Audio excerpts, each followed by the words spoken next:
దేశంలో ఉండే అన్ని రాజధానుల్లో వెంకటేశ్వర స్వామి దేవాలయం కట్టాలనేది ఒక నిర్ణయం, ఒక సంకల్పం చేశాం.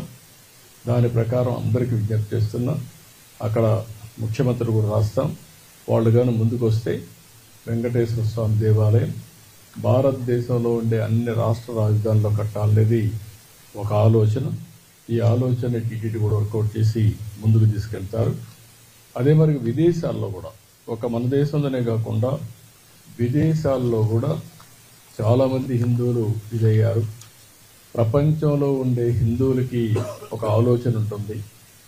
కలియుగ దేవుడు వెంకటేశ్వర స్వామి, ప్రతి ఒక్కరూ ఒకసారి కానీ ఎక్కువ సార్లు కానీ ఇక్కడికి వచ్చి దర్శనం చేసుకోవాలనేది ఒక సంకల్పం. రెండో సంకల్పం, ఎక్కడికక్కడ టెంపుల్స్ ఉంటే ఆ టెంపుల్లో పూజలు చేసుకుంటూ వాళ్ళు ముందుకు పోయే పరిస్థితి వస్తుంది. వెంకటేశ్వర స్వామి ఎక్కడుంటాడో అక్కడ ఆరోగ్యం బాగుంటుంది, మనుషులకి స్ట్రెస్ ఉండదు. ఒకసారి ఆయన తలుచుకొని భారం ఆయన మీద వేసి పనులు చేస్తే ఇంకేలాంటి ఇబ్బందులు లేవు. అలాంటి కార్యక్రమానికి కూడా శ్రీకారం చుడతాం.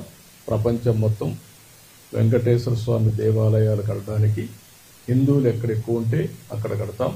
దానివల్ల అక్కడ ఉండే వాళ్ళు కూడా అందుబాటులోకి వస్తాయని చెప్పి కూడా నేను మీకు తెలియజేస్తున్నా.